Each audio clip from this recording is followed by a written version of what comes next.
Excerpt from the Journal of Sean Moore, August 5th, 2024. I landed in Mongolia today. This still doesn't feel real. The whole bus ride out to the dig site felt like something out of a dream. The reality of the situation only hit me when I stepped out and saw the dig site with my own two eyes. I'm really here. I'm finally out in the field, working on an actual dig. This is the kind of stuff I've been dreaming of ever since I was a little kid.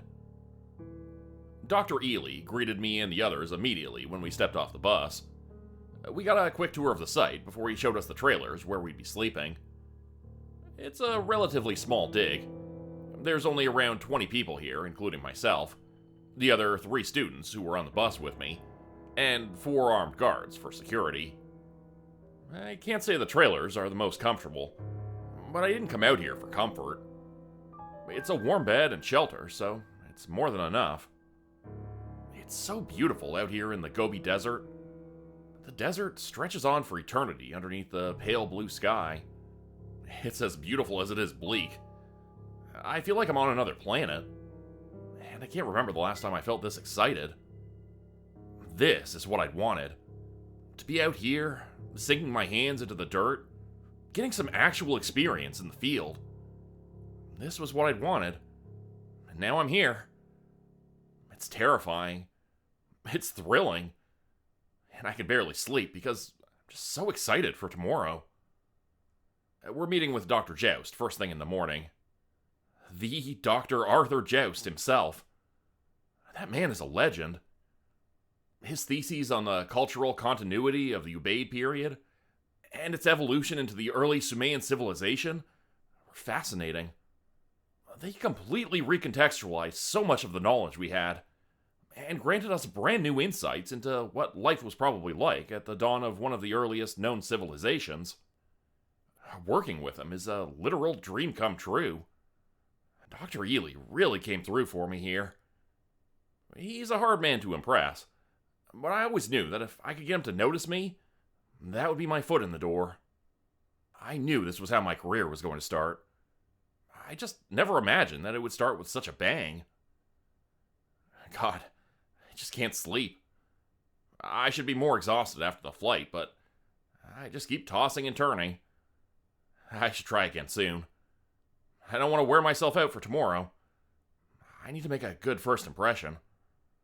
God, I hope I can make a good first impression.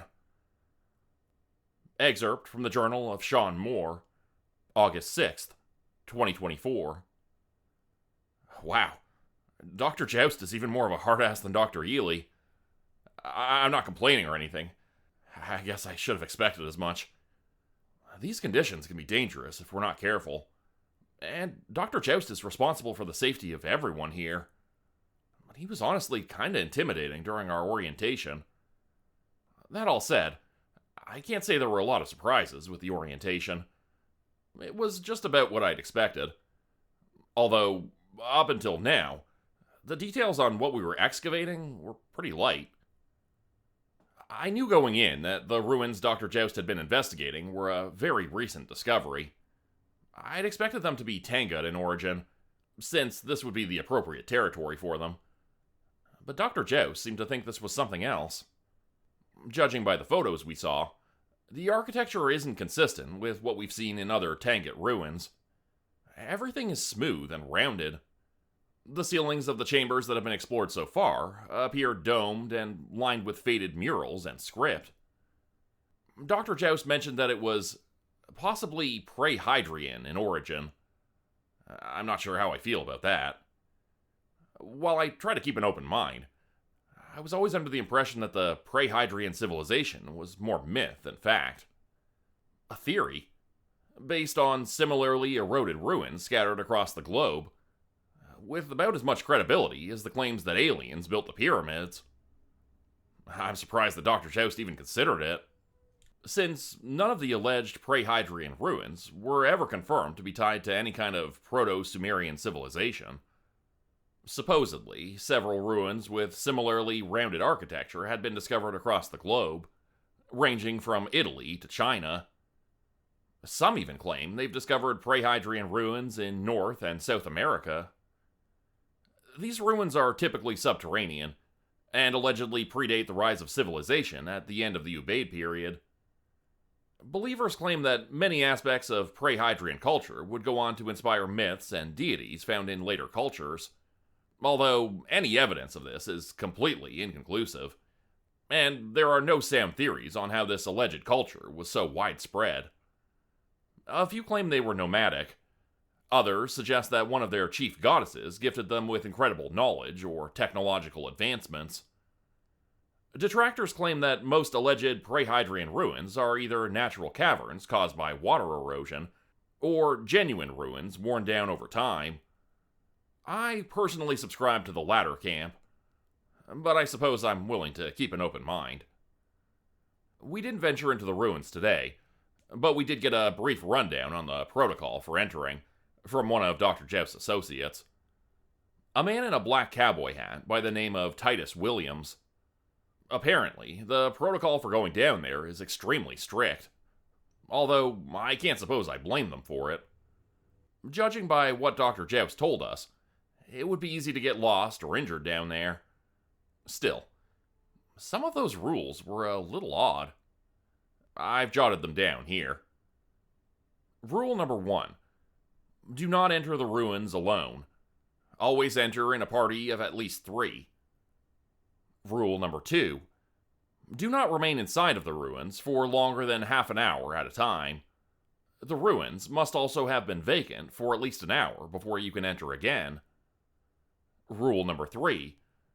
Only enter the ruins after a sweep of the area has been conducted by security, and only during the working hours of 10 a.m. to 4 p.m. Entry outside of these hours is strictly prohibited. Rule number 4. The doorway to the dig site must remain locked when no one is inside. Rule number 5. When entering the ruin, do not venture behind the barrier. Number 6. Photographs only. Do not touch anything that is not marked as safe. Rule number 7. Remain quiet when inside the ruins. Number 8. If any sound is heard from inside the ruins, please exit immediately and contact security. Number 9. If you see a metal statue inside the ruins at any time, do not approach it. Leave immediately and alert security. Rule number 10. If someone violates these rules, alert security immediately. Do not go after the violator yourself. I understand not going into the ruins alone or after hours, and there's probably a real concern of structural integrity if the ruins are inside of a cavern, explaining the need for silence and the concern about unusual sounds. But metal statues? I find myself envisioning some kind of elaborate Hollywood booby trap. Dr. Joust never mentioned anything like that in his briefing, and he never said anything about statues. Maybe Titus was just screwing with us. Maybe he was just hazing the new students for fun. I don't know. Either way, Dr. Ely will be taking us into the ruins tomorrow. So, I guess I'll find out for sure then. Luckily, there won't be much need to excavate, so the other students and I will be photographing and documenting the murals and scripts on the walls of the 3 currently accessible chambers. It'll be a great opportunity to get an up-close look at the site.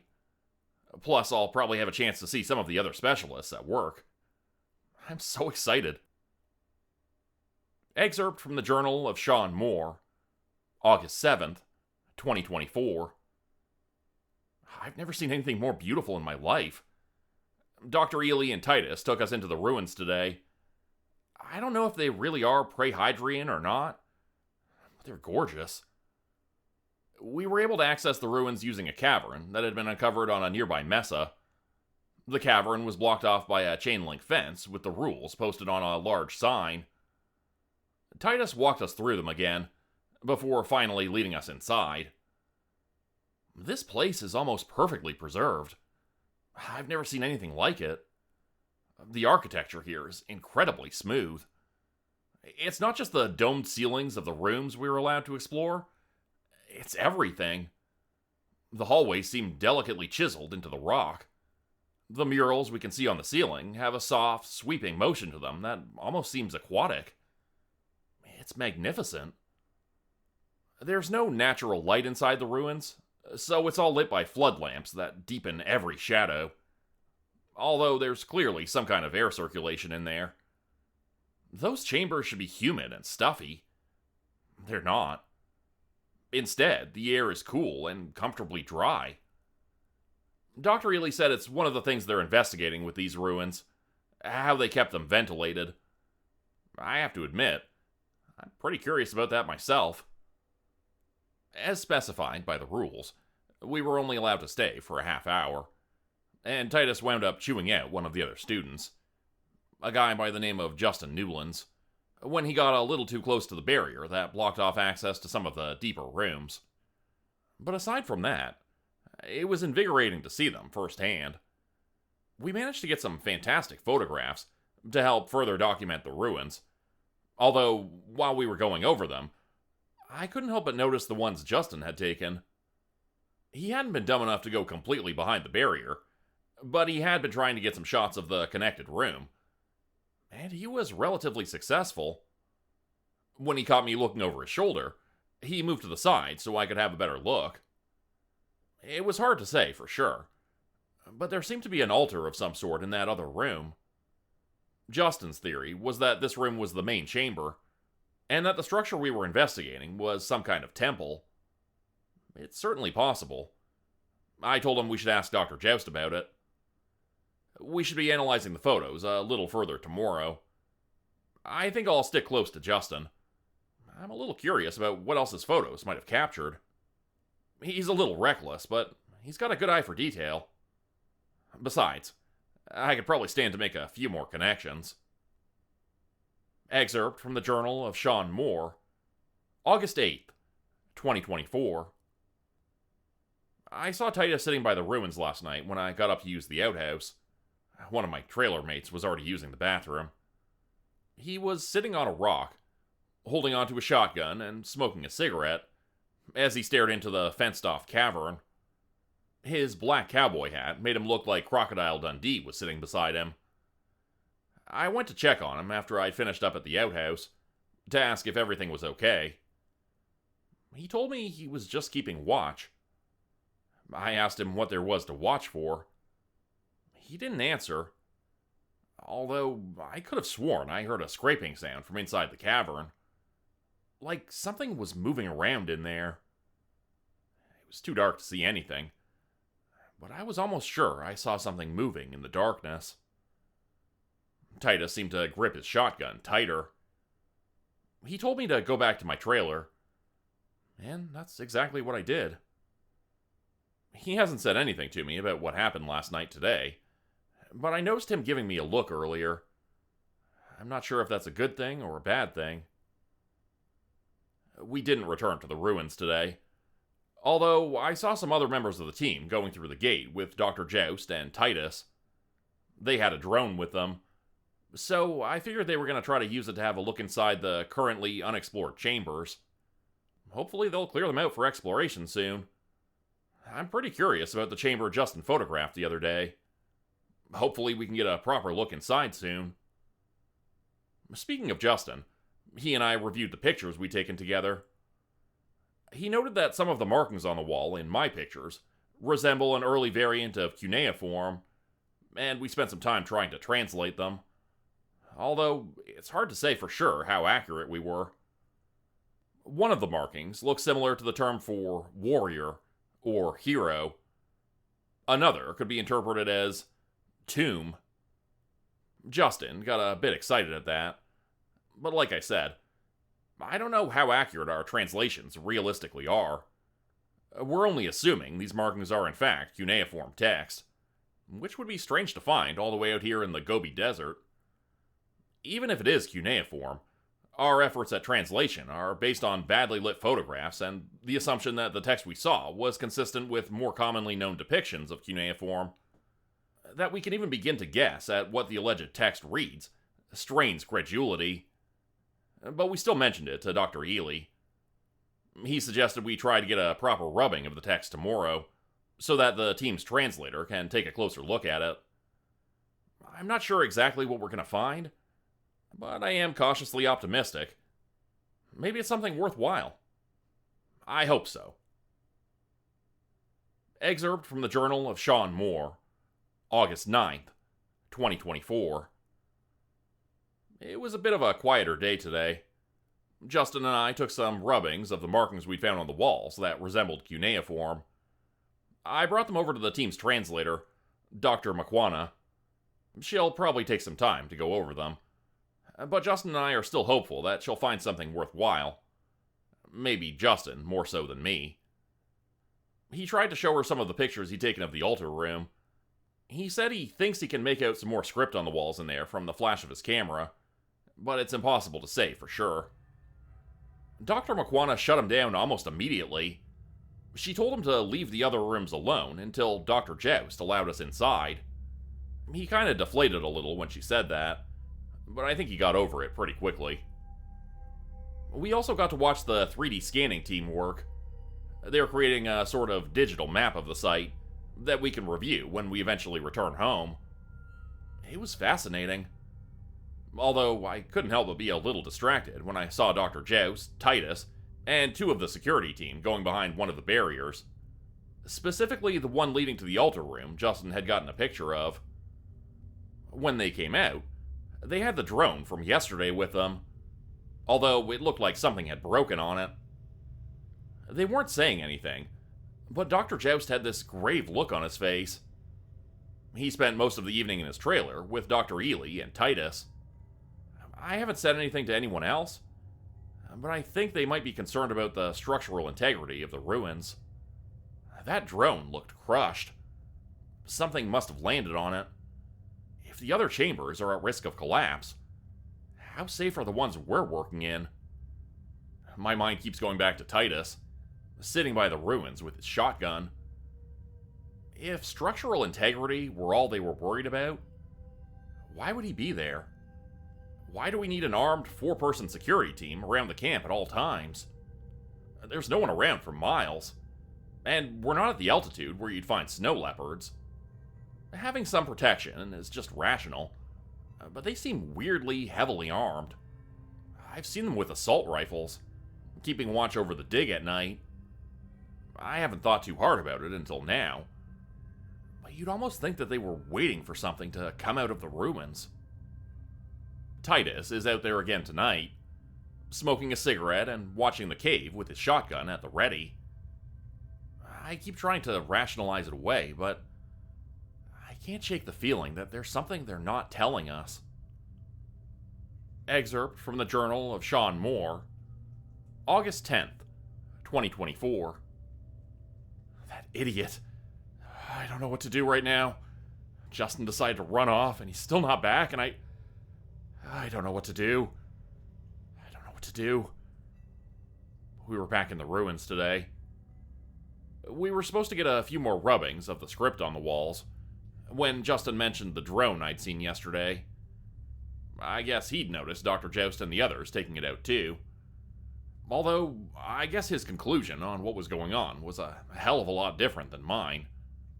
He was saying that if Dr. Joust and the others could go behind the barrier, we should be able to take a peek back there too. I told him how stupid that idea was. I told him not to do it. But that moron didn't listen. While Titus and Dr. Joust were working with one of the other students in the next chamber over, he slipped away. I tried calling after him, but he just went right past the barrier.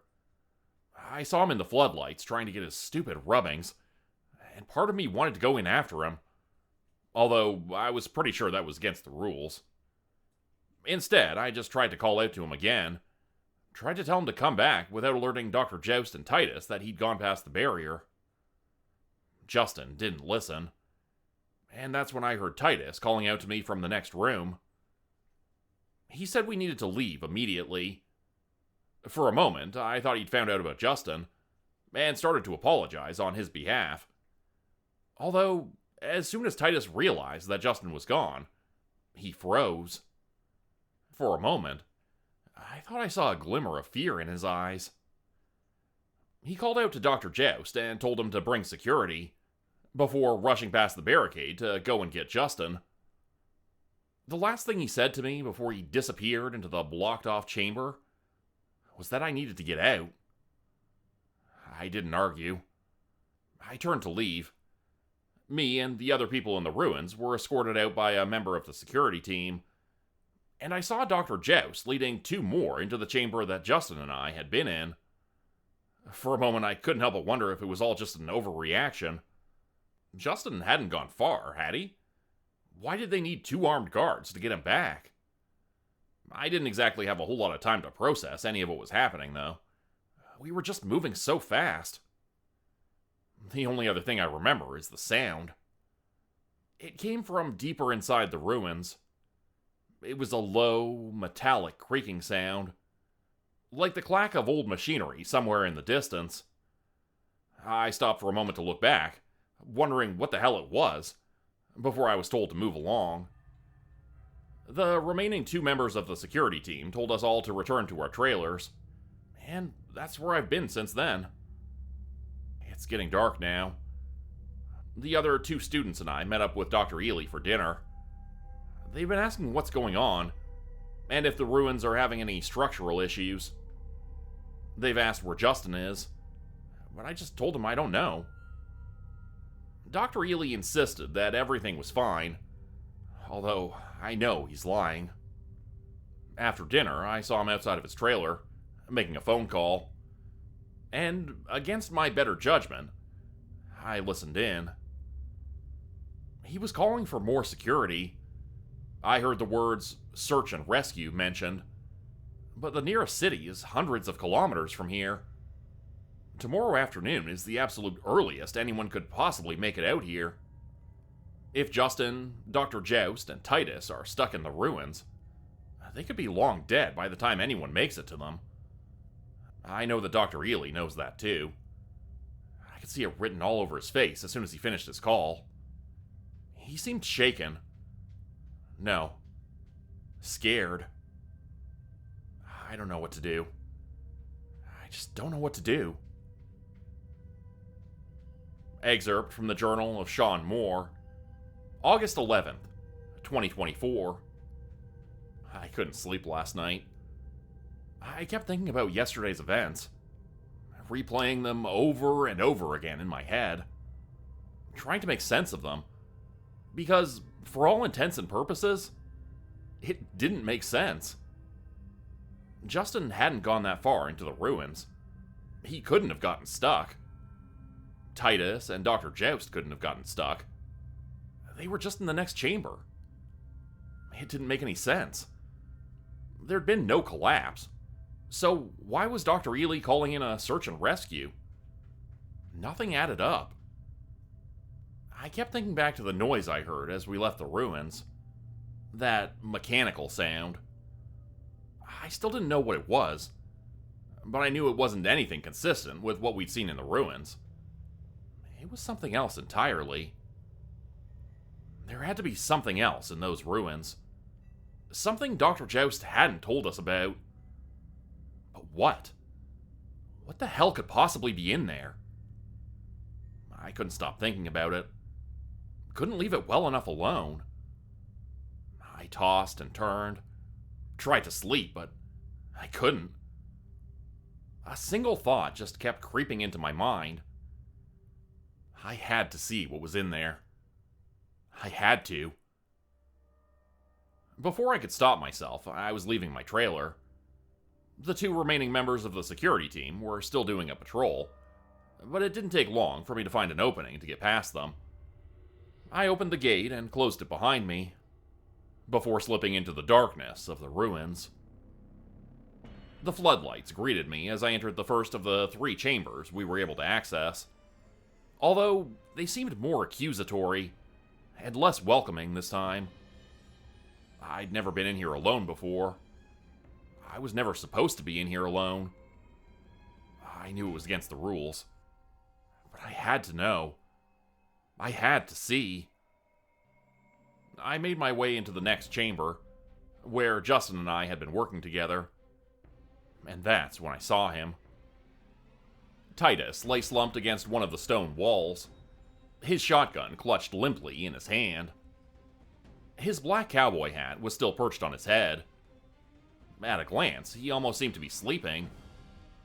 But the blood spattering his shirt told a different story. I froze at the sight of him. Something had torn into him, leaving dark crimson marks on his stomach where he'd been stabbed. I wasn't sure if he was dead or not. I hoped not, but looking at the state of him, he had to be. I inched closer to him. Titus didn't react. Slowly, I knelt down across from him to look at his face. His eyes were still open, but there was nothing inside. My heart skipped a beat. I was looking at a corpse. There was a sound from deeper within the ruins, and I looked back. It had come from the area past the barricade. My gut told me to run, told me to get out of there. But I couldn't help but hope that maybe someone else was still alive back there. Reluctantly, I picked up Titus's shotgun. I'd been to a shooting range a couple of times before, so this wasn't my first time holding one. But it still felt heavy and awkward in my hands. I kept telling myself that I needed to run, but I forced my feet to move, taking me past the barricade and deeper into the ruins. I spotted another body in the connecting hallway just behind the barricade, one of the security guys, and even more in the altar room just ahead of me. As soon as I stepped into the chamber, I saw it. It stood just behind the altar, a metallic statue of some sort. Although, it was hard to say for sure if it was meant to depict a human or an animal. I could see human bones inlaid into its metal skeleton, or maybe it might be easier to describe it as a metal structure built around a human skeleton. It was hard to tell where one ended and the other began. I hesitated, studying the statue for a few moments before finally moving forward. There were more bodies in this room. The other member of the security team lay a few feet away from the door. Slumped against the wall on the left was Dr. Joust, and right by the altar was Justin. They all looked dead, although Justin had it the worst. Something had almost completely eviscerated him, tore him open like a sack of meat, leaving entrails and bile spilling out of him. His eyes were still open, staring at nothing. Vomit rose in my throat, and I needed to take a step back before letting it out. That's when I heard the coughing. I looked over to see Dr. Joust stirring. His eyes opened and settled on me, then darted back to the statue. Immediately, I rushed to his side. He put a hand up, tried to tell me no, tried to tell me to just get out of there, but I didn't want to hear it. He was hurt badly. Something had slashed him deep. I asked him what had been done to him, but he just looked at the statue. I didn't understand why at the time. He told me this had all been a mistake. He told me he'd pushed his luck. I didn't know what to make of what he was saying, so I just helped him to his feet. That's when I heard it. That mechanical noise again. I looked, and I watched as the statue moved. I watched as it leaned forward, sinking down on all fours like some kind of predatory creature. Dr. Joust screamed for me to run. My legs didn't want to move. I could only barely make sense of what I was looking at. The hollow eyes of its human skull fixed me in their empty gaze, while that thing stalked toward me like a leopard. I felt Dr. Joust push me away. He stood unsteadily on his feet and extended his arms, screaming at the thing to get its attention. It didn't hesitate. With one swipe of its arm, it tore him open, dashing his body against the wall. That was when I finally moved, stumbling back towards the hallway, back toward the chamber I'd entered through. The automaton turned its attention back to me, and without thinking, I blindly unloaded the shotgun at it. The blast nearly knocked me from my feet, but I got lucky. The pellets hit the automaton's leg, causing it to stumble. I realized I had a chance to run, so that's exactly what I did. I took off as fast as I could, sprinting back towards the first chamber. I could hear the automaton still trying to follow me, but it was damaged. It wasn't able. I tore through the chamber with Titus's body and raced out into the main one. As I did, I spotted a second shape emerging from a tunnel to another chamber. Another automaton, just like the first. I fumbled with the shotgun and fired it, but this time my luck didn't hold. The automaton jerked back before continuing to advance toward me. I froze, knowing that I was going to die, wanting to scream, but not having it in me to do so anymore. That's when I heard the gunshots. Automatic rifle fire. The new automaton recoiled immediately, putting up a hand to shield its skeletal face. I could see the first one I'd encountered giving up its pursuit of me and retreating back towards the altar room. I looked up just in time to see the two members of the security team I'd slipped past behind me. Without a word, they grabbed me and dragged me into the cavern and back outside. I didn't fight them. I couldn't. 15 minutes later, I was in Dr. Ely's trailer. He didn't even bother giving me shit for what I'd done, and when I told him about what had happened to Dr. Joust and the others, he just gave a solemn nod. We sat in silence for a few moments before he asked me if I had any questions. Of course I did. So I asked, and he told me everything. Apparently, this wasn't the first time Dr. Joust had visited these ruins.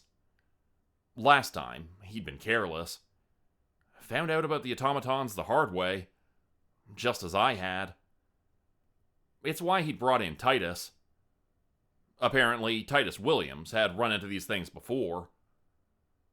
Dr. Joust had hoped that we might be able to fully explore this ruin, so long as the automatons were not disturbed. He'd marked which chambers the automatons didn't usually frequent. He'd hoped to gain an understanding of what they were and where they'd come from. He wanted to find out what kind of civilization could create things like this. I guess he finally got his answer. Dr. Ely and I spent most of the night talking about what was going to happen next. Most of the team didn't know the truth about what was hiding in the ruins. They knew there was something dangerous, yes, but Dr. Joust had wanted to avoid scaring them off. Not until they knew more. Dr. Ely sounded tired as we spoke. His voice was heavy with regret. He asked me if they'd made a mistake. I didn't know. I didn't sleep when I got back to my trailer. I couldn't. Dr. Ely made an announcement this morning. Due to the questionable safety of the ruins, he and Dr. Joust have made the decision to end the dig early. He sent most of the team home, save for myself and the security detail. We're not going home. Not yet. We will leave the dig site for a little while, but we'll be back in a few days' time. We are going to bury these ruins. It's probably better if they remain undiscovered. Become a channel member today for early access, bonus videos, and special emojis only available to members. Check out the description below or click the join button for more info. If you'd like another way to help support the channel, please consider joining my Patreon page at patreon.com/JordanGrupeHorror. As a patron, you'll get access to bonus videos and content. You'll be credited at the end of every video going forward, and if you decide to stay for 3 months, I'll name a character after you which will be featured in a Hollow's End story. Links to join the Patreon are in the description. Thanks everyone for listening. Please like, subscribe, and comment to help the channel continue to grow, and see you again next time at 4 p.m. Eastern Standard Time. Hope you have a great night.